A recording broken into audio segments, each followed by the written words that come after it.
2 p.m. Could I get a roll call, please, Ms. Charlotte? Commissioner Lindquist, Here. Sheriff Spillman, Here. Commissioner Franklin, Here. Commissioner Flativer. Sorry, hang on.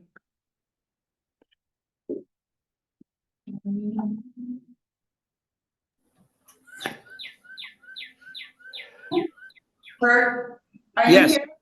I'm here. Do you mind being a commissioner this evening as we're short? I do not mind. Thank you. Alternate Mikado is not here. Commissioner Whittington is not here. Commissioner Edwards. But you do have a quorum. Okay. Are there any revisions to the agenda? No, sir. Right. I would like just to add one quick topic about what role we can play in helping someone that wants to designate their building on the National Register. They just make an application, but that's actually okay in code. Do we help with that or? Yeah, they come to us and we help. But we can talk about one. No, that's all I needed to know. I just want to steer somebody our direction. Yes.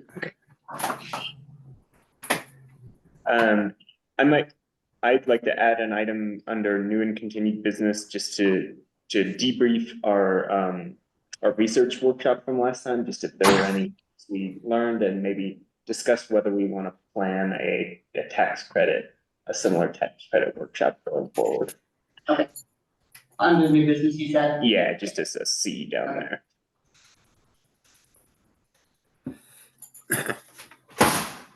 Right. Okay, a motion to approve the agenda? I will move to approve the June 11th agenda with Scott's updated.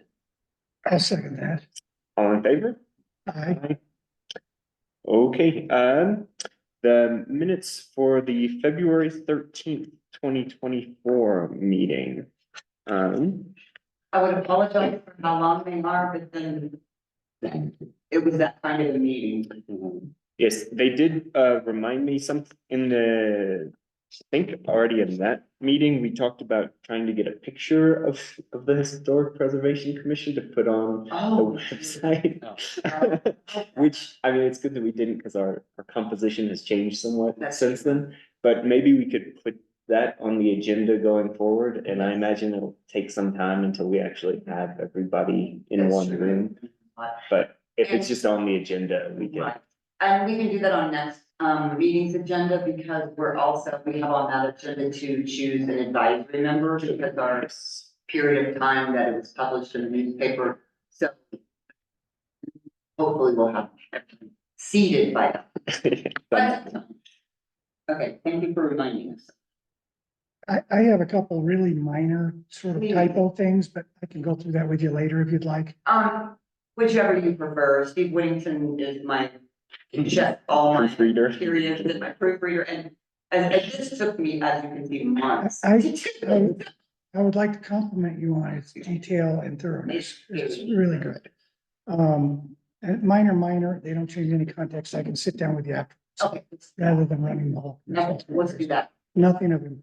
Are you okay if they're just typo type errors? Are you okay with them being approved before you add those corrections, or are you okay with approving them with corrections? I think the only one we should probably make quickly through this is on page.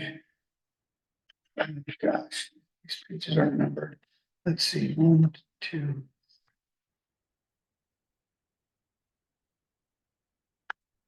The 5th page, about halfway down the page when it's talking about the 2 roofers that looked at 109.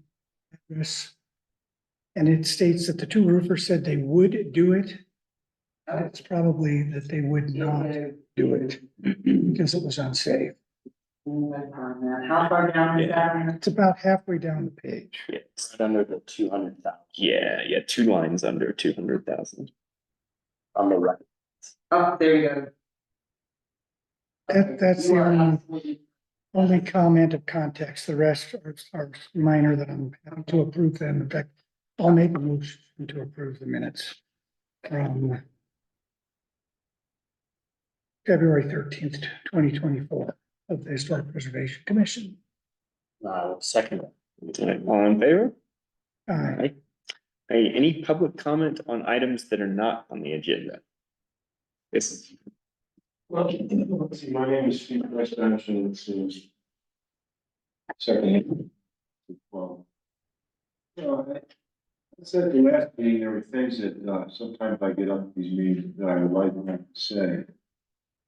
And there's two issues bubbling in me right now, and I guess maybe I should try and write these things up instead of broadsiding everybody, and then that way, one time here. Thank you kindly. Thanks, Steve. thank you. Any other public comments? All right, hearing none, moving on to housekeeping items, CLG news, funding, training and updates.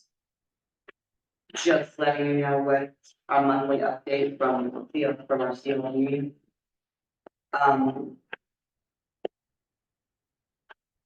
Yeah, really nothing to say, just let me know if you want to attend any of them or Okay, nothing. thank you. Moving on to updates. First, historic walking tour development.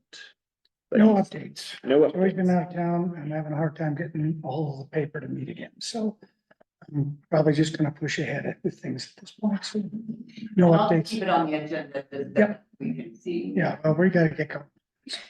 Hmm. Okay, thank you, Stuart, for continuing to work on that.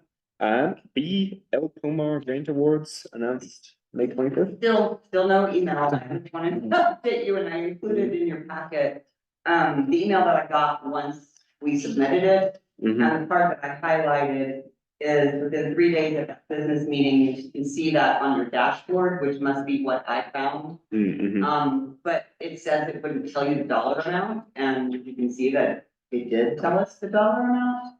Again, this is just, the only thing I have to update you is we are supposed to wait 4 to 6 weeks for our email and by mid-June, and we're about to hit mid-June. So by next meeting, I would assume we have an actual official notification. Right, good, But the dashboard does still show, because I checked. it right, still show, yesterday.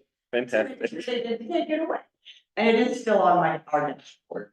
That we were originally. This is a Again. strangely long amount of time to wait. Really long amount. But hopefully it holds and that money. That's kind of what comes I'm in. counting on, is hopefully by next meeting we'll have it for sure. All right. Great, thank you for staying up on that. All right, C, inquiry on Adobe structures.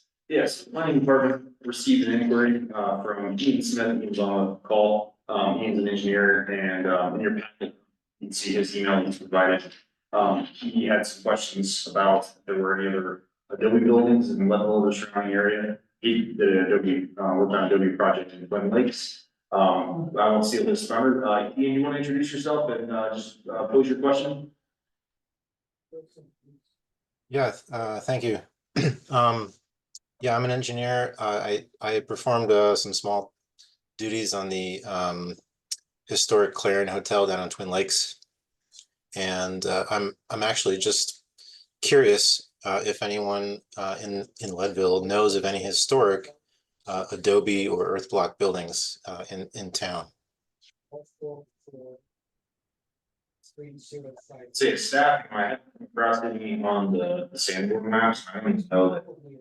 Yeah, I mean, you may have looked at this, but I don't even know that like the standard legend, like, because, the fire truth maps, and so they detail the type of structure in all those maps. But I don't know if there's any kind of like key item for, for other or Adobe, so like, obviously, I don't think there's, there's nothing I think exists, but even if they existed previously. I never saw anything like that on the sandboard maps. That doesn't surprise me, but. Yeah.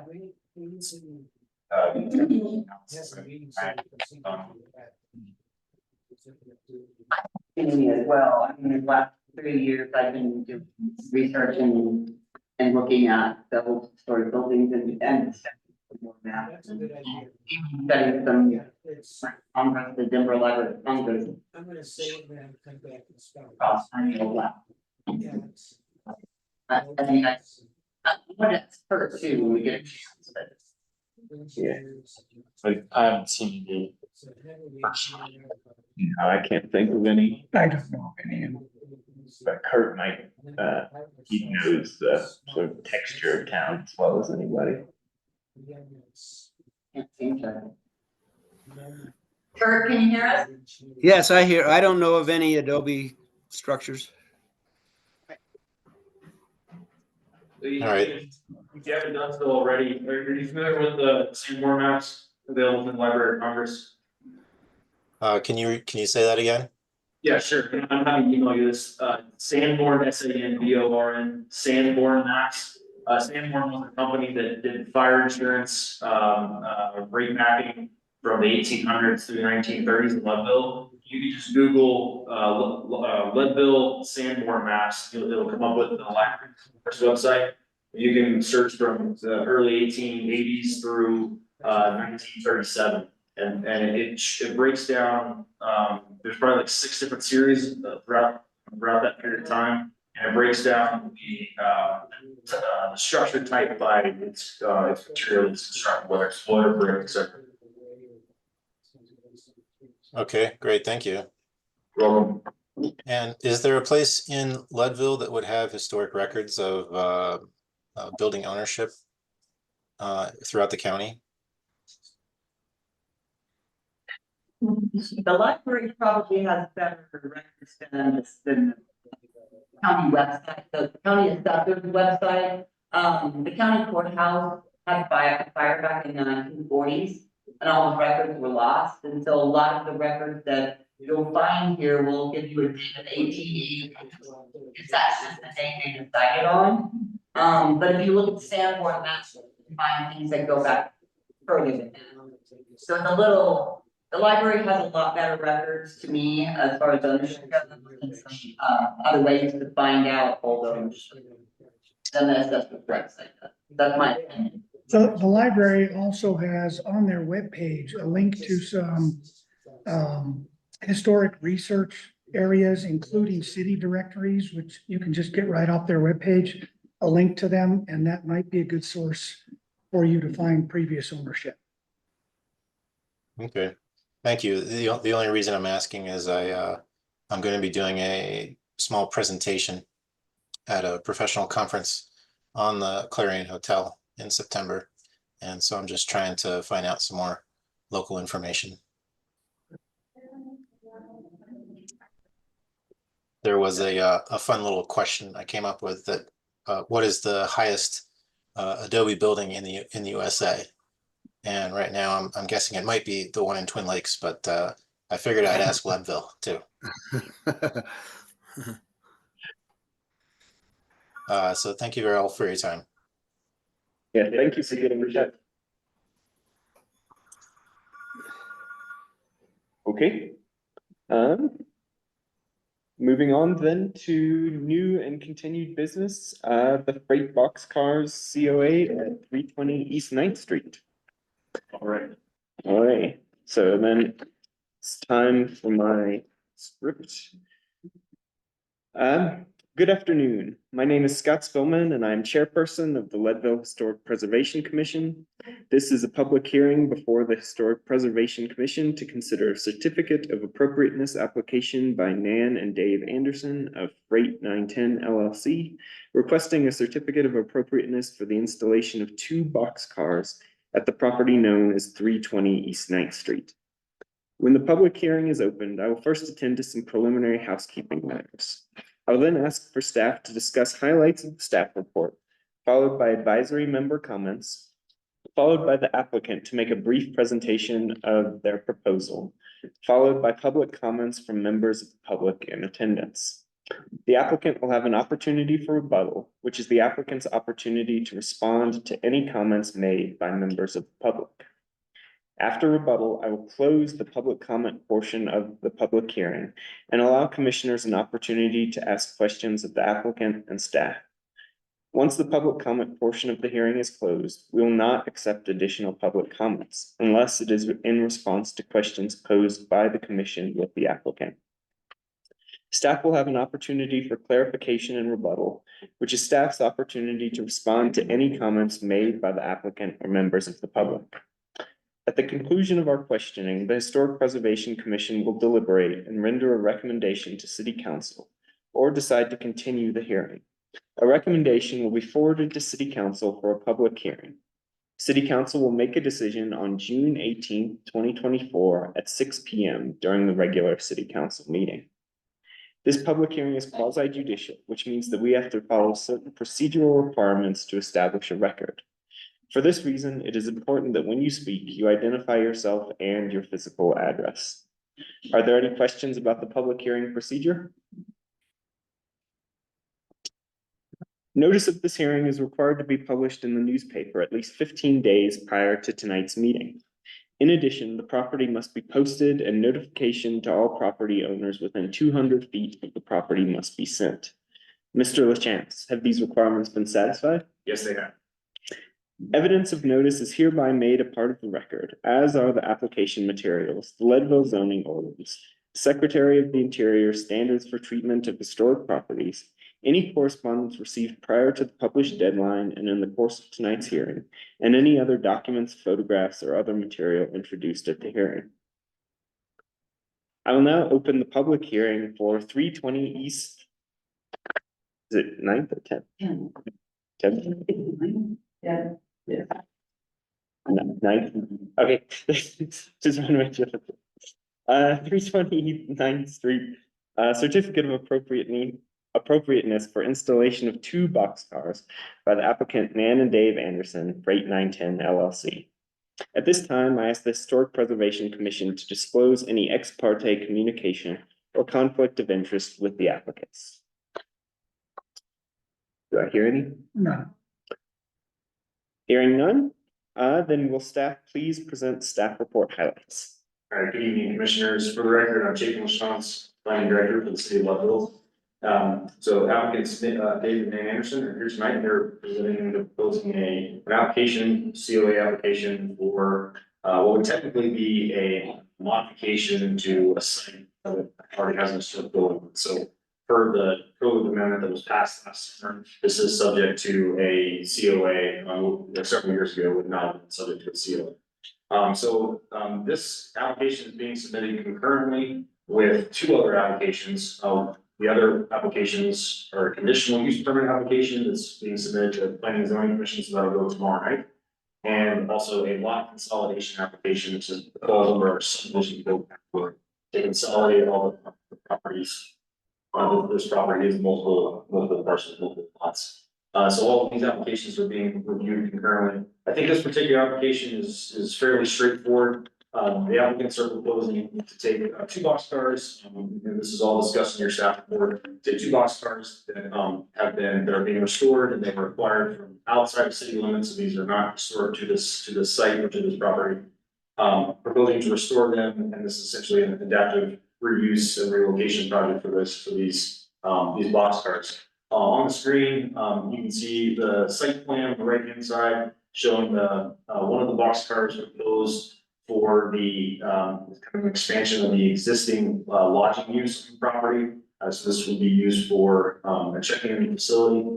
And then on the southern half of the property, you can see the second boxcar that's proposed adjacent to the band stage. And that's proposed for kind of flexible space for a variety of uses, including state concert seating. I won't steal the applicants and let them speak to any of the particular details about programming. In your packet, in addition to the applicant's application, you have a staff report that evaluates the code criteria. I'll just fly through some of the maps real quick. I'll put these on the screen that are including your packet. So on the screen, you can see the aerial imagery showing the properties within the historic district. Of course, the standard procedure in your packets, the series of sample maps are included. Just a particular note, you can see that the property included a switched rail line, and that is adjacent to the Star Ditch. And so that shows up in the original 1983 maps, that's shown in your staff report. But just pointing out that this property, of course, had railroad use on the property from the period of significance. Very, very much relevant to the proposed boxcar institution. As you look through the Sanborn maps, you can see that track remained, I believe, in the 1906 Sanborn map alongside the Star Ditch. And you can also see kind of the evolution of the property and the structures on the property, of course, including the original freight depot. And then I've also included previous approvals, site plans for some of the previous approvals for this property. Property received a conditional use permit in 2019. There was also a parking plan approved for the property in 2018. Then getting into the code criteria, keep this fairly simple, but in your packet, we've included the applicable criteria. Essentially, what a lot of the evaluation in the staff report says is that this property did, historically include railroad use. And obviously there's railroad use that exists today adjacent to the property. So finding that, a lot of these standards actually, do not apply because they are directed towards modification of historic buildings that are on site. So this is restoration of structures that are coming from outside the city limits. A lot of these code sections actually do not apply. So just in terms of overall appropriateness, staff is supportive of this application is finding that the proposed rehabilitation of these railroad cars and installing them on kind of the historic alignment of the switch line that existed on the property does help us speak to the character, the historic kind of development of the property, and some more to visit the property, and this the inclination that railroad use existed on the property. So I definitely think that this is appropriate. Fully detailed in your staff report. The staff is recommending approval with the conditions of approval that are attached in your packet. There are 2 conditions of approval that are unique to this application, other than the standard ones that you usually find. We have 5A and 5B, and this is essentially saying that prior to issuance of a building permit, because the building permit will be required for space for these structures, that the applications that have already been submitted by the applicant will be approved. So a lot of consolidation plat needs to be submitted and needs to be approved, and the conditional use permit application, which goes in front of P&Z tomorrow night, will be needs to be approved. So staff is recommend approval of city council. And again, as I mentioned, this is being reviewed concurrently with the conditional use permit application. So both this certificate of appropriateness application, your recommendation, and the P&Z's recommendation tomorrow night on the conditional use permit application, both of those will go to city council next week, next Tuesday evening for city council's decision. And that's it for staff. Taking questions. So you may have explained this already, but just for my own clarification, are we only discussing the addition of the boxcars to the site? And because the boxcars are coming from off-site, there's no discussion about the restoration of the boxcars themselves? Yeah, they're not subject to our local code standards or Secretary of Interior's standards in terms of the restoration on the property. So if they would be like, there's not standards specific for boxcars, within the rehabilitation standards for the Secretary of Interior standards. Now, generally speaking, the character of the site that is subject to the character of interior standards, and there are references in here for that. The staff is essentially finding that in terms of the specific restoration details of these boxcars, they're not subject to our standards. So this is just an academic question then for me, but if they wanted to paint them a color that was out of character with the property or the city, or wanted to alter the roof line, do something, would the commission have discussion about that, or it's And I guess the second question is, now that the boxcars are there or will be there, if 5 years from now there's a modification, would that fall under the rehabilitation standard? So we do not have local design standards that are that specific in terms of, in terms of color, roof line, et cetera, for exterior modifications. So we have the general standards that are in the code. Right. And which are based on Secretary of Interior standards, and it's essentially just slightly modified language. And so you can, generally interpret those standards in the code, at your discretion. In terms of getting into the specifics of, like we just mentioned the color for example. But we do not have local design standards that are that specific for this scope of work. Okay, thank you. Question. So not relative, well, it is relative, but not to the specific thing. If you're saying that we don't have, because it comes from somewhere else, we don't have the jurisdiction, I guess, or to, I guess I don't understand that. For instance, there's 2 shipping containers that were turned into a house, and we have very much control over what those things would look like. So I guess I'm not understanding, because you're bringing something, it's no different than a modified building or a prefab type structure that's being brought in. I would think that we still have specific design Does standards. it technically count as infill? I guess, No. because we've got a structure there, so I guess I'm lost on why we wouldn't have, like, for instance, if we wanted a pitched roof because we don't like, the standards that, I'm just thinking aloud here and going to some of the code criteria, that we would be able to say, you can't do that, and it's rather, so I guess I'm not understanding why we wouldn't have say on how they're refurbished. Or So the example you use is just the property that's just the south of St. Vincent. Yes. Okay, so that was a vacant lot, so it is subject. Oh, okay, that's it. It's subject to residential and local design standards. So we have 2 types of local design standards. We have design standards for Harrison Avenue. And we have for any vacant property, truly vacant property with no structure, with no existing housing structure. Where someone is what we call, and this is defined in your code, where they're developing residential infill, so a new structure, vacant property. We do have detailed design standards for that. Like an example of a project we really recently reviewed, those standards were the Ross Ricketts residence that was on the hill. So those are the 2 types of projects.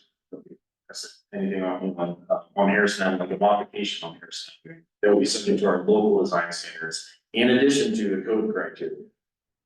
Right, but this application is not residential infill, it's not in Harrison Avenue. There are not any local design standards, we have code criteria, which is very general, and it's based off of the Secretary of Interior standards, so that's what you're tasked with reviewing for. Thank you, I Yeah. understand that. I think differently. If I'm interpreting Stuart's question correctly, correct me if I'm wrong, Stuart. Maybe part of what he was getting at is if there are like window replacements. Yeah. On the box, is that, would we be concerned with that as part of this, or is that just like, it's considered as sort of happening offsite and those are brought in and, whatever? I think it's a great question. Yeah. So. That's exactly my question.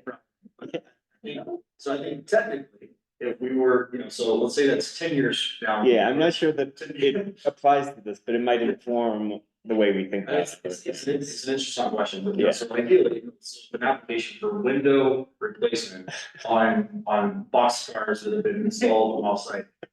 So ideally, how this would work is, let's say this is 10 years from now. Ideally, we would have local design standards, right, which are based off of individual cultural resource surveys for individual projects or individual properties, which we have started on 89th Street. So ideally, by the time our surveys get to this, that those surveys, it would be a cultural resource survey form for this property, just like all the others. That says this is the history of the property, and the boxcars were installed in 2024, certificate of appropriateness, et cetera. And so there'll be official document, state approved form that tells the history of this property. And then we'll have design standards, and we can talk if we want to have design standards. Boxcar, And so at that time, it would either be, if we don't have design standards adopted, it would just be subject to the code that's in front of you right now. If we do, we have full design standards for window modification on box cars. Okay, yeah, we can dream. I love this, this is a new project, I mean, I know it's a new project, but this is a new type of process. I haven't done something like this come before, so we got. It's new for us. Love it. Well, that was exactly my question. So thank you. Whether it's windows or paint colors, it's just become also a restoration project, be it now or 10 years from now.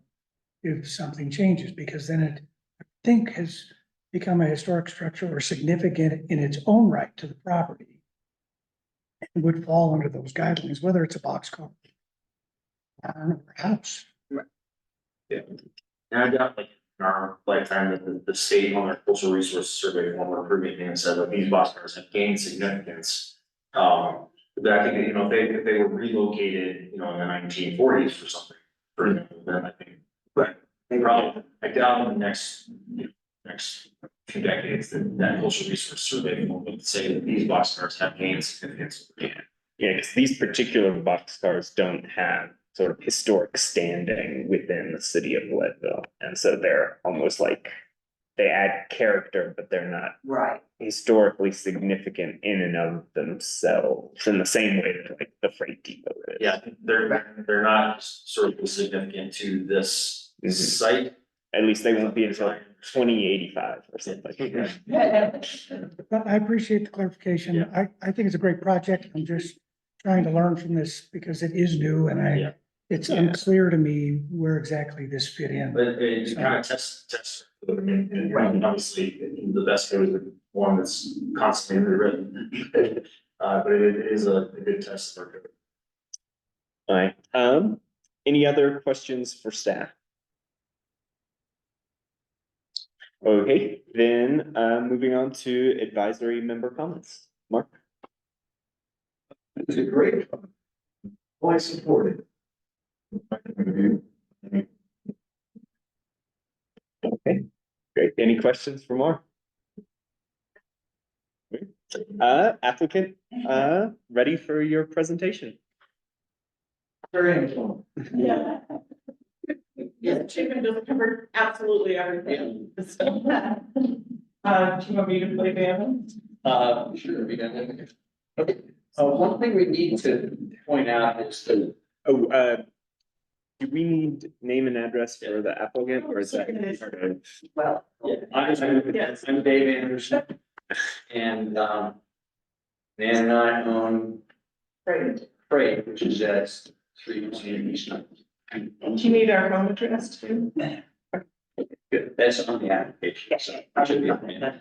So just to clarify the question that you asked before, the way we're treating this is. Thank you, Oh, Chapin. Wow, this would fall under the Secretary of Interior standards as kind of a new addition to an historic site. So even though these are historic boxcars, that's not how, they weren't there historically. They may have been, we just don't. They probably passed through this site. Yes. One thing I should point out is that when we acquired these cars, they have been modified for ranch house. For ranch hand housing, and the inside have been covered with plywood. So when we took the plywood, there's any structure. We found stenciling across the top beam that indicated that these boxcars had been part of the Colorado Southern. Railroad. And this particular one, I believe, is 1055, and the other one is something like 1347 or something. So they have been associated with this particular railroad and with freight building. So these were three boxcars, and for what we can tell is they were probably 1920s. So a little after, but still during the period of significance as you, well, no, I guess period of significance ends 1900, so not technically. But they might be older, they are wooden with a steel frame, so they probably ran the rails sometime between 1920 and 1950, at which point somehow they magically ended up north of town, parked on a ranch where they were converted, as they said, the ranch house.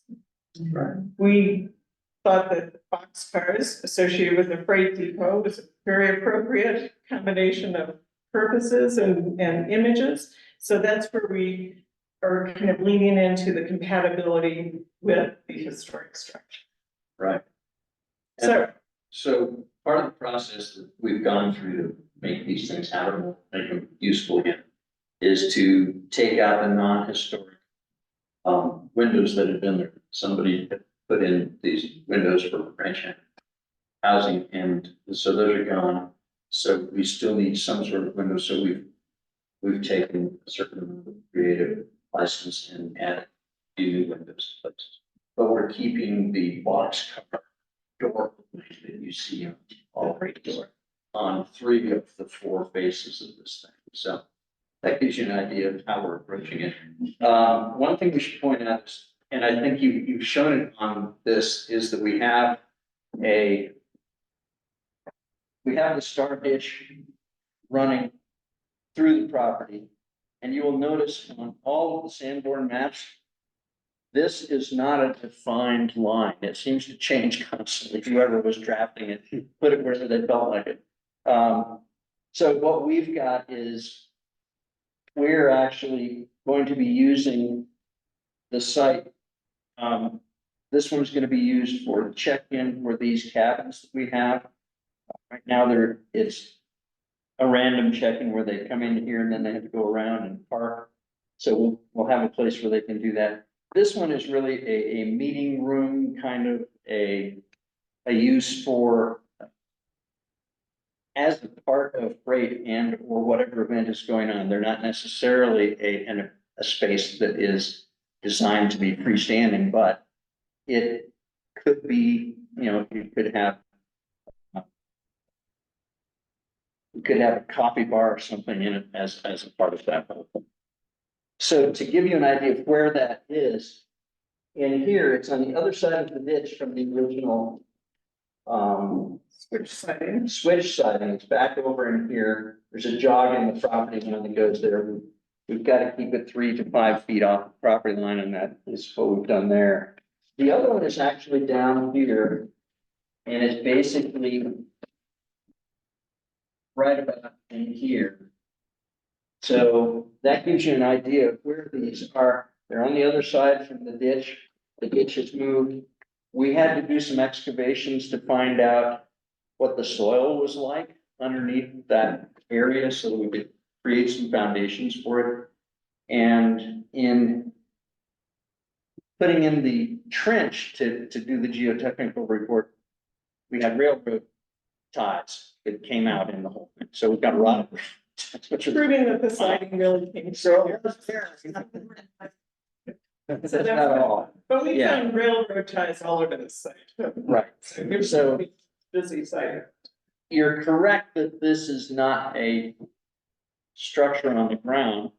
It's going to be back on its wheels again. Those wheels will not move, but it will be placed on those wheels so that it keeps that historic character of the whole thing. Is there a truck underneath it? Did I- Yeah. Yeah, there's a truck on each end. Yeah, Those have been relocated. They had to be taken off, because when you lift the boxcar, the trucks just stay there. Oh, It's held in place by 2 1.5-inch pins wow. for the entire 40-foot boxcar. So if you lift it off and trucks are still there. Okay, so we had to move those separately, so. And that's also where we found out the basic age is that each one of these wheels has a date stamp on them. And they range from 1924 to 1941. They're constantly being changed. It's steel on steel. It wears out. So they just switch out and put in new wheels. So we have no idea if that 1924 was the first one and it was still in good condition, or if that got replaced at some point to be a 1924 on a 1900 or something, no clue. And then finally, to your question of color, well, we've been talking about painting the one that's closest to gray, probably a gray to be determined. And then the one that's out there in the slumber yard is more signage oriented, so we're still playing with the colors there. Probably brighter, definitely not pink. Yeah. And that's it. That's what we're doing. Yeah, sure, not asking a couple of questions. You intend to have an interpretive signage on any of the, near the box, either box covers, just to explain the history for anyone who's. We probably will do something. We've done that on we've done that type of thing on the cabins, even though they aren't associated with the cabins or anything. It's just a way of. It's a great kind of idea. I connecting wish we knew people to- more about where these were actually deployed and how they were used and so forth, but. Right. Yeah, we can at least say where they came from and, you know, what we know for sure. And some dates, I mean, you've got dates on the wheel. Yeah. Yeah, and we were also talking just the other day, so the thickness of these walls is this, because it's the siding, and then there are perennial trusses that the siding attaches to, but there's nothing else. So we're talking about maybe leaving some kind of a window to, so you can still see the color of the stamp in there. Yeah, other than that, I think Yeah. it's. All it is a frame with siding tacked on every 8 feet, yeah. So we're trying to kind of take care of some. Most of what's holding it together has been paint over the last few decades. But And we're also, getting to the point of the Secretary of Interior standards, if we were treating these as historic buildings, which in some ways we are matching the siding type and profile, so that we're not introducing something like aluminum siding, something that will be wood, tongue and grooved siding, once again. on, And we're keeping as much as the originals. although we are adding a little insulation to try to, and not to kill the environment too badly. So we will actually be putting a sandwich on top of the roof, but keeping the profile the same. So we'll be adding about 6 inches, maybe 8 inches on top. But it'll be the same profile as what's there. That's what it is. Thanks for your consideration. Thank you. And for the thorough report. Yes, thanks, Jay. You looked into it harder than you did. Any questions for the applicant from commission members? I'm just curious, what the new windows you said, what material you were gonna use? They're going to be wood on the inside, they're metal wrapped. Aluminum clad in there, yeah. Aluminum clad, yes. And then we're also highlighting the windows with steel strings. Right. Very much in the industrial feel that we used on the new enclosures for break. Okay, yeah, I'm just glad you didn't say vinyl or anything. No. Yeah, Man knows better than I do. And my only question was whether you were able to follow or following the Secretary of Interior's standards for your restoration rehabilitation. But it sounded toward the end there as if you are, to the extent that kind of you can with the siding and how you're treating Yeah. those. Obviously, it's an adaptive reuse. Yeah, yeah. So we are introducing windows that were never there, just as the guys who were using it as for ranch house. Mhm. But the main body is going to be very much box carving. Okay. Yeah, very. And what we've tried to do with the windows is to place them within the existing structure, so we're not modifying the structure except for maybe a couple of interior diagrams. So it's maintaining that, and then we're putting glass windows at the boxcar, the main boxcar doors that are 6 feet wide, 8 feet. And then we're keeping all the hardwood, like the ladders. And we'll have to restore those as well. And then we'll have to figure out how to keep kids off of them, but yeah, the intent is to keep all the field. on the screen, I have just. Granted, this is rehabilitation, it's definition of rehabilitation, Yeah, you had, then these are the standards. Yeah. And there are, I think staff is finding that there are 4, but actually, five that apply. 1 through 3 and 9. Mhm. And you found that it complies with all of the standards that have anything to do with boxcars.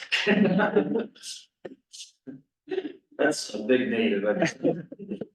Standards on I love boxcars. such questions, so more. Hey, any other questions? Make sure. Yeah, Kurt, did you have anything?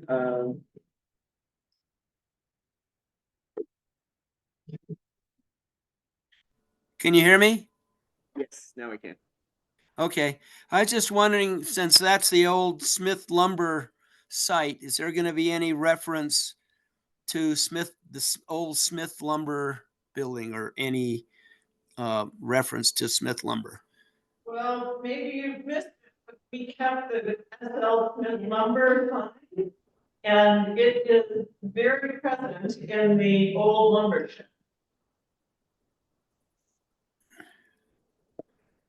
And the name. You have a picture. Yeah, you have a picture. I feel the name is Slumberyard And really pays tribute to. so Yes. lumberyard came from Shadrach Lewis Lumber Yard. Slumberyard. Exactly. Anything else, Kurt? Nope, that's it. Did you have anything, Stuart? No, Okay, well then I will open the public comment portion of the hearing. Are there any public comments on this proposal?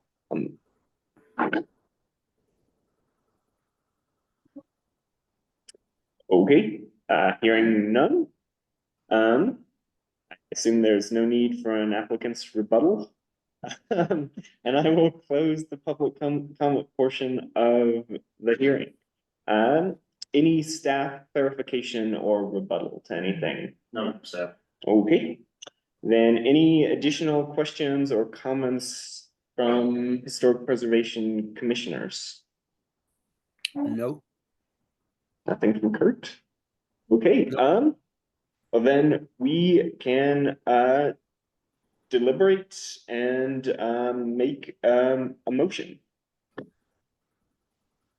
I have no further deliberation. It sounds like Okay, sounds like a great I project. think it's gonna then be a great addition. It's really cool. I guess found those. okay, and I would welcome a motion. It's going to be. No. Pages are not numbered. It is Right before their application. The end of the staff report, Okay, so it's page 27. I move the Historic Preservation Commission recommended the city council approve the certificate of appropriateness application for the freight boxcars. PL 2024-015 located at 320 East 9th Street. Along with the attached findings and conditions of. I'll second that motion. okay. I guess it's time for a vote. No more discussion? Do we need any deliberations on the motion? Nope, okay.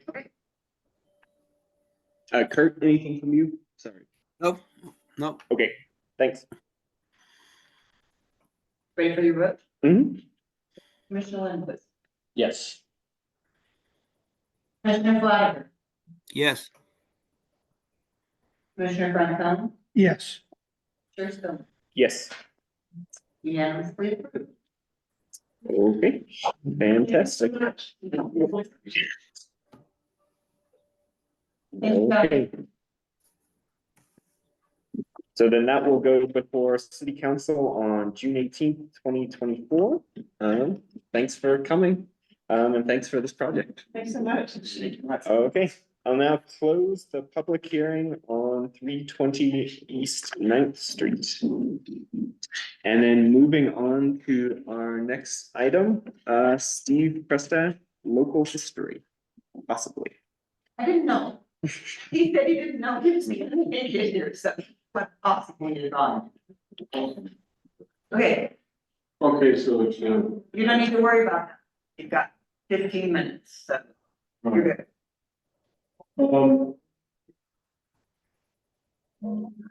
quite a bit of material I'm going to bring to, name the paperwork. Bring here, it's buried in boxes of books, and, it would just take too long. And then the purpose of this was, so maybe I can talk about some things that almost bring. When Bill Copper, the Manhattan building, sold the son of the building, he let me, he had me work in the basement. Moving things he had stored in the room, they reloading equipment, things like that, and some other things he had. A lathe for making trolley poles for Climax and things like that. Then he said, when we were done, he said, I asked him. So one of the things I got to take was 3 boxes, and these are really long boxes, file folders. One of the boxes is redundant formed, but most of the deals with the Leadville drainage tunnel. Mr. Bond was a county attorney, was a Climax attorney at one time. He had something to do with the Nuremberg trials at one time. He was a long-term resident, that was quite the guy. So I have that historic stuff.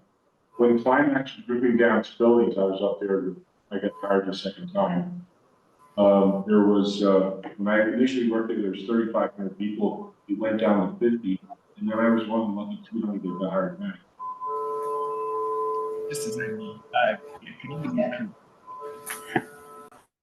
But sorry about that. That's fine. And anyway, they had a building that was the Phillipson Drive, which was the site of the level Phillipson, which was no longer being used. That was caving in on the historic level.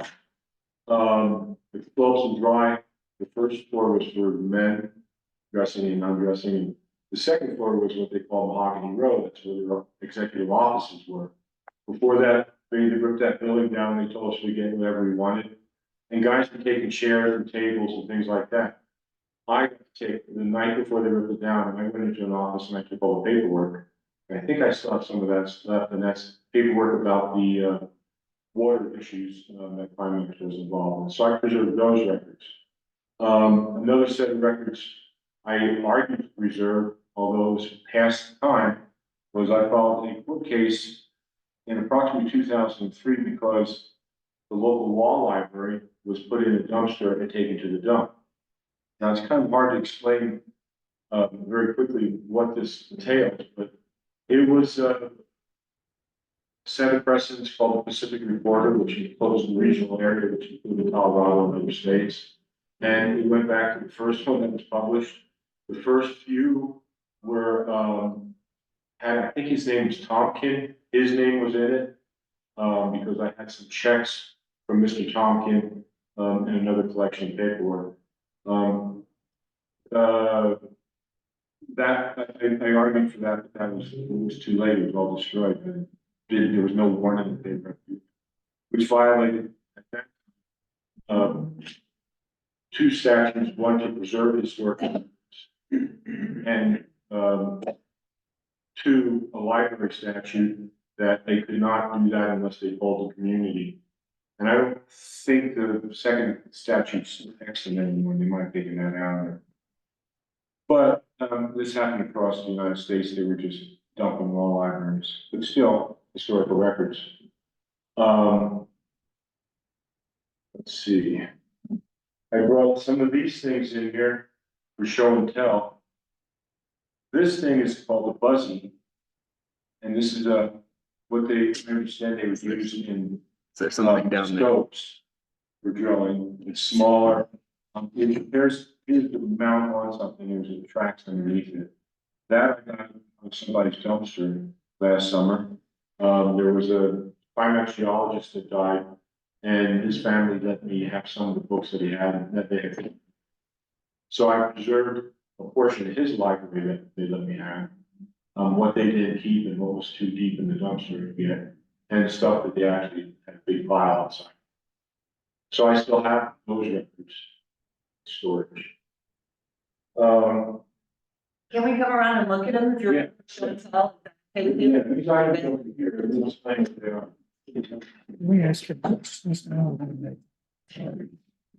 Steve, would you welcome questions as you talk or just at the end? So Steve, I have one question. Have you considered sharing any of your documents with the library to let them scan, even just to scan them and help them?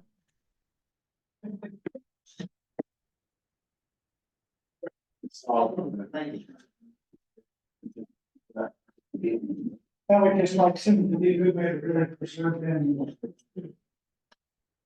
Sorry. Okay, so this thing here mounts on a steel column. And I include those at home. This and two of these steel columns, so there's steel columns, they have like serrated bottom, it's up kind of thing, and serrated top, and it's a screw jack. So you would screw this in on the ground somewhere, right now it's holding up in the part of a second. And then you fold that onto it. Then there's another thing that's thing that you clamp on here, and it kind of got like a dish surface that has teeth on it. Not really teeth, at least. And then there's another piece that's sliding on that makes up with it.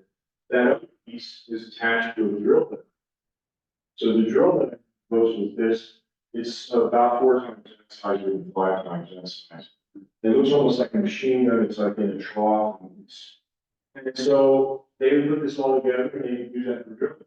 And then these things came from east of town where Durant lives. A little further east, it's either the second or third building, there was a guy there. Him and his brother were miners. Herman House was his name. And that shed they had, was incredible because it's a whole bunch of little rooms. And they were selling off their mining stuff because they were miners and he was retired, I guess he was in his late 60s. So I got that, the drill, the uprights and all that, and lots of drill steels from them.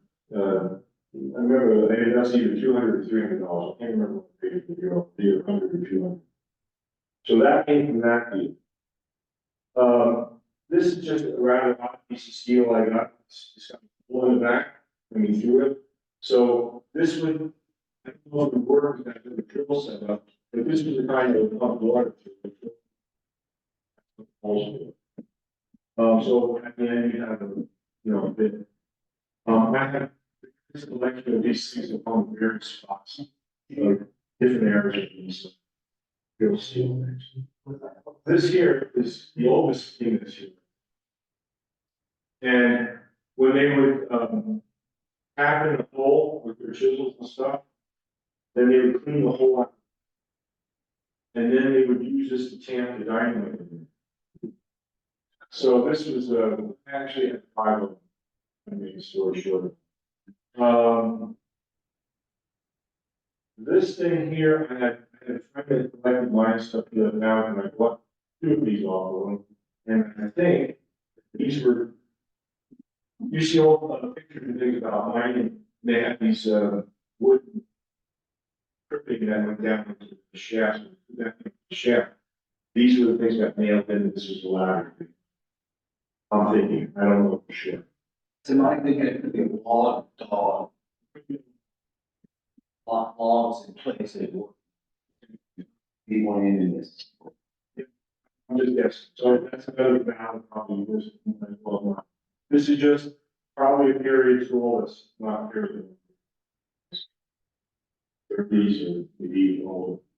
Now this particular rock is here. If you go over to my house, you'll see the pile of rocks. Now, it's cost me some money, to maintain them. Because it did encroach on the right of way, no longer it's been there for 18 years. So this, when you go in front of my house. Okay, let's see if I can explain this. Here's there's a fence here. Here, there's a piece of machinery that came from a long-term local, who's a welder. He gave it to me, he had reconditioning. Behind that stack of these, they're about that thick and about that. Then there's another stack over here, then there's two columns here made out of the same stone. This stone came from the north end of town with that, okay, so there's a car wash place, and just out of that, there's another set of buildings. That was a oil company thing, and he dug an excavation in the back, this east side, as an overflow. And that's where those stones came. And it was a building. Here. This is, okay, so these things out front. And then there's some on the side over here too, that one or two there. That are kind of weird shapes. Okay, so 4th Street is well. It's fine grainy brownness, large crystals, This is all kind of rock. The crystals are usually feldspar quartz. There's a lot of building that went on in Japan, and I think it's Oioi or something like that. They dug these incredible caverns to mine that kind of stuff out. That was also a rock. They built a lot of temples with over centuries. So they have these incredible underground towards. So what's interesting about this is that you can see that in this one. See that right there? Okay. If that's all you see with those. But first pile, second pile, on top of that big rock, there's a left layer of that stuff there. It's porphyry cement. It's the same kind of stuff. Only you can see it's probably was used as cement. Kind of interesting. So I preserved that aspect of that. Now, one of the things I wanted to bring here, it was just too heavy to get out of the backyard, is I found a keystone. You know what a keystone is, right? So this thing is about like that. I think it's roughly 18 inches high, about 10 inches wide this way, about, I don't know, 15 inches wide this way. But it's another 2 inches of bas relief on it. That keystone, I think it's the same kind of rock like this. It has little black specks in this stuff. That keystone came from the jump. It was in a land thing. They wanted to make the land a little more level. There's a tree that should do. So I think that probably came from that building. You also notice in front of my front gate, there's one piece of sandstone. I have another piece of sandstone just like that. Those two pieces of sandstone came from that building on 6th Street. Because the new guy that built the building, for some reason, he took them down to his house, which was near the end of the first block of 6th Street. It was the second to the property from the end of the west end of it. And he got divorced and so, you know, so there's, and then on the other end of my frontage there, there's two enormous blocks of this red sandstone. And they're also from the dump area. So these things are interesting. I really wish I could run it. Another thing I needed to bring here that's in, because my place is filled with stuff. Live in the back, the section of the house, section the whole house is second story, filled with books and stuff. One of the things I got from the same library, these pieces from the building steps, was at his auction, he had gone to the dump one time, and Dave Strug threw out all these containers. They were paper containers, circular, paper bottom, paper top. They would have a label on them. And those things were either used for making paint, medicine, or things like that, there'd be seeds, you know, there's all kinds of stuff. And I got 3 or 4 boxes of those, and they're really neat, they're pink and they're reddish, silver. Great. So I've been collecting this stuff and saving it. And then, you know, I did find it, I was to try and preserve.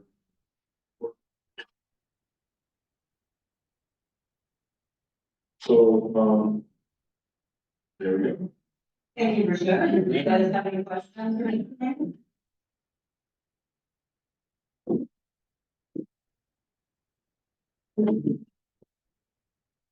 Oh, I should have taken her. I should say, I'm sorry for taking the. All over the show and tell, I'm sorry. Okay. Is there anything else, Steve? If you all want to stop in front of my place and take a look at it, then you can do that. Cool. What's your address, Steve? 131 East Third, right? Okay, sorry. 531 Third? 131? 131 East Third. And I did at one point make a statement that the fire department, that the Main Street was a girls' club. I understand Stuart is the VP there, and we really can't say this is boys' club. It's more like we have a deck room there. Don't you dare call it boys club. Yeah, Well, it's a good both sides. And Main Street is probably pretty many. Very interesting. Thank you, Chair. yes, thank you. Thank you for staring, Steve. Okay, then, moving on to just the item that I added. To debrief if there's anything that we wanted to talk about from the, successful researcher home workshop. And then potentially plan or at least discuss, holding a tax credit workshop later this year.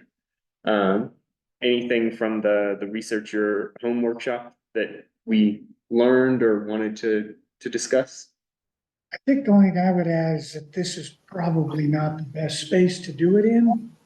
It worked fine, but I think the library's got a room that's a little more suited for people, you know, sitting and looking at a screen. It worked fine, I think, but, I don't know if it was ideal for that. I wanted it to be here because this is where the commission meets, and I think it's, you know, making it clear that it's the commission putting these workshops on with the library, but maybe next time we think about a different forum or location.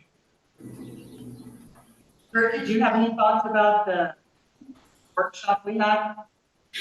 I wish I'd been there. How was it? Good? Good attendance? It was Oh. very good. Yeah, Yes. it was very good. Yeah, sorry I couldn't make it.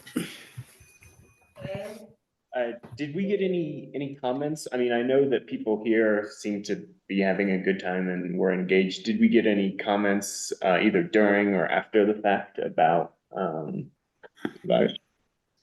Can I make a comment? Sure, just, yeah. Okay, so something I learned when looking at the Sanborn maps. The alley behind my house, of course, my property and the neighboring properties encroach on. So the alley right now is actually the north end of the Excel property, energy property lot. But the favorite developers in my neighborhood who had the northeast corner of our block. I didn't get the paperwork notifying me about the what they wanted to do with the alley. They ended up moving the alley north. So it still ran east to west, but they ran up north.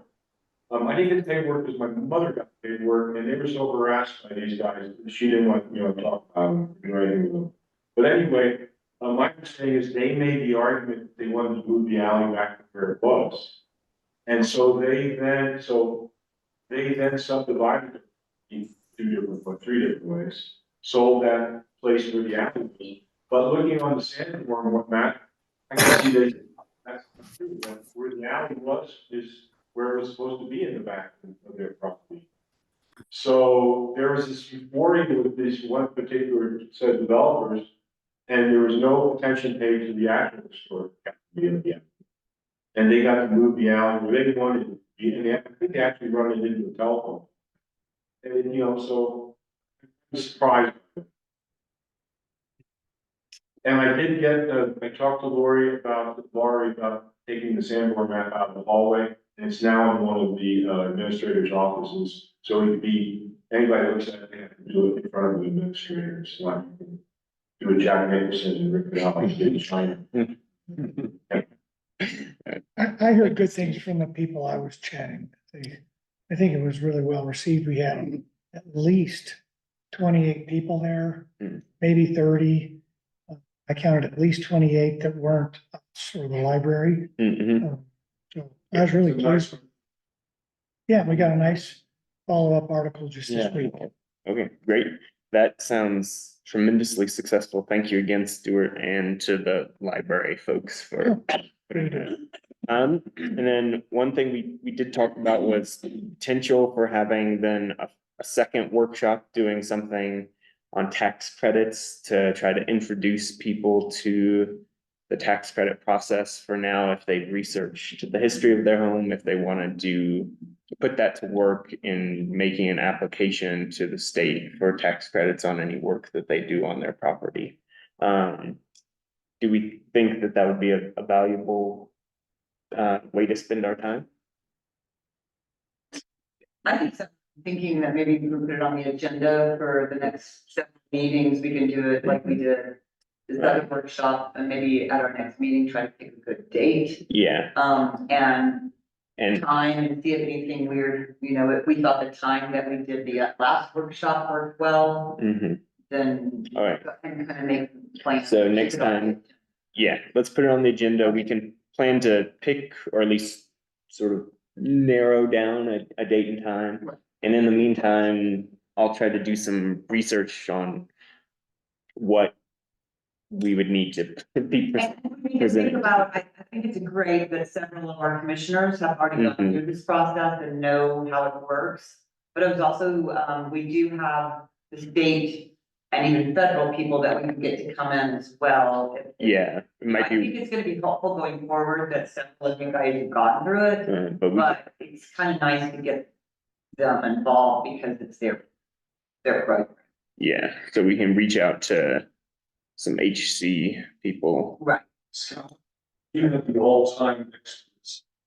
See, what you see. We do. Yeah. Yeah.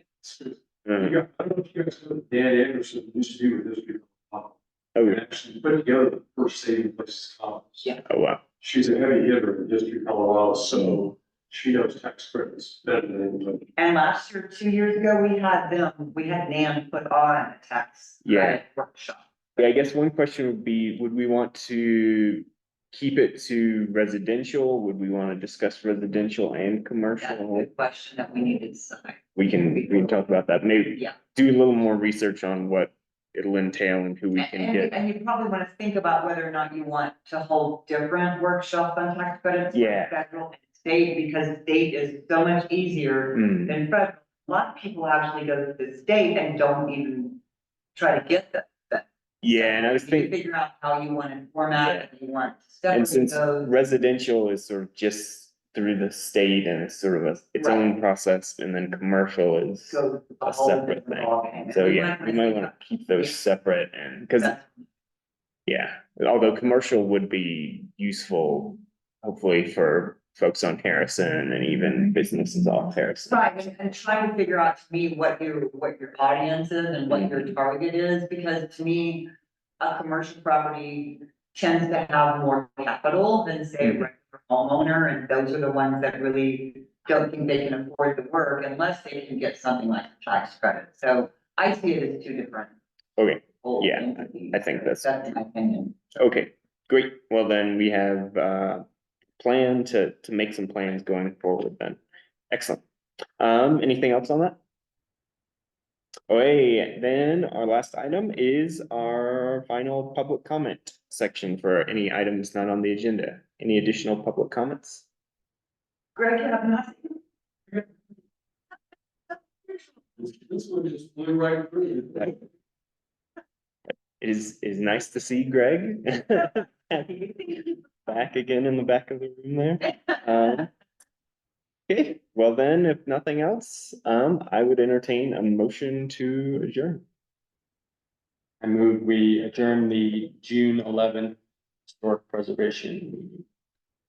I'll second that motion. Hey, all in favor?